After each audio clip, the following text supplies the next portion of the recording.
Let's get started. We have Jasmeet Makkar's query. Let's answer that first.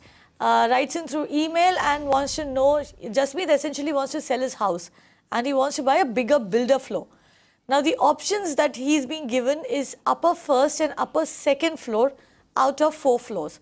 Now the builder is ready to offer an exchange of property. The new property though is still under construction. It will be completed 6 months from now. He wants to know how this exchange offer works. Will he have a legal binding agreement so that he will be at no risk and can challenge the terms and conditions legally in court? He also does not want to vacate his property, obviously, until the new property is handed over to him through registry. Nor does he want to go on rent just in case the builder asks for it or if he finds a buyer for his current property.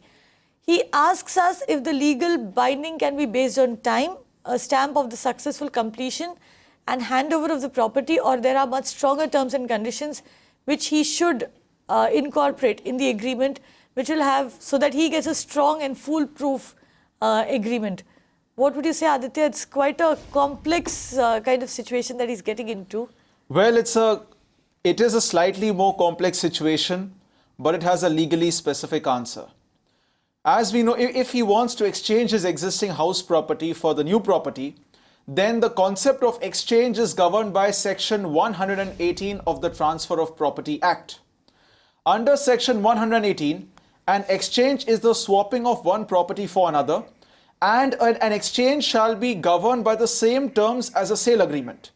So, in a deed of exchange, since the Transfer of Property Act and even the Section 17 of the Registration Act states that any sale of immovable property can only happen through a registered agreement. Therefore, even to exchange a property, there has to be a registered agreement of exchange.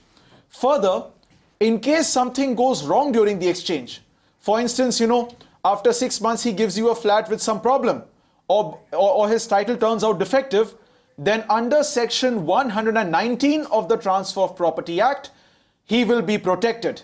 Because under Section 119 of the Transfer of Property Act, if after an exchange has taken place, and then the person finds that the thing he got in exchange, the flat he has got in exchange suffers from a defective title, some major municipal issue and so on, then he can insist for the return of his original house. Right. So yes, if the agreement of exchange is drafted in a legally specific manner and puts all the liabilities of the builder and includes and does not exclude, so as long as there's nothing which excludes Section 119, Section 119 of the Transfer of Property Act will be valid and binding, and hence he can be protected. Right. Also, Aditya, he raised a very pertinent point. He says very clearly that he wants to ensure that he is asked to hand over the existing property only after he gets possession of the property from the developer, and that too he wants it through registry. What he means to say is it should be a registered, the deal needs to be registered. Only then is he willing to move out. He's not willing to move out on rent as well. Can that also be worded into the agreement? Certainly. The Transfer of Property Act gives maximum freedom to both the parties to draft the exchange of agreement, the exchange agreement.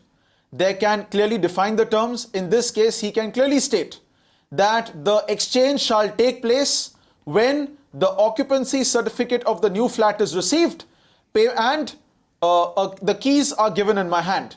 He can fix a time and place and venue for handover, and he can clearly word into his agreement, and at the same time he will be protected by Section 119, which states that if in the new flat there is any defect, any title issue, any approval issue, he can insist for the return of his original flat with compensation.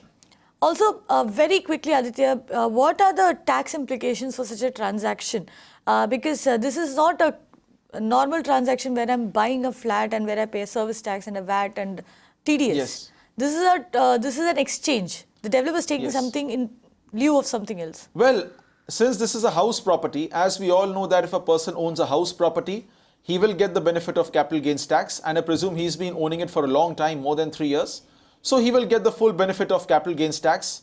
And further, since this is not a second home, it's his primary house, I don't see any serious tax implications arising out of it. You can watch live TV on our website mpnow.in. Find us on Facebook at facebook.com/magicbricksnow. And don't forget to click the like button. You can also follow us on Twitter at Magic Bricks Now. To stay updated with all our programming, hit the subscribe button on our YouTube channel by logging on to youtube.com/Magic Bricks Now.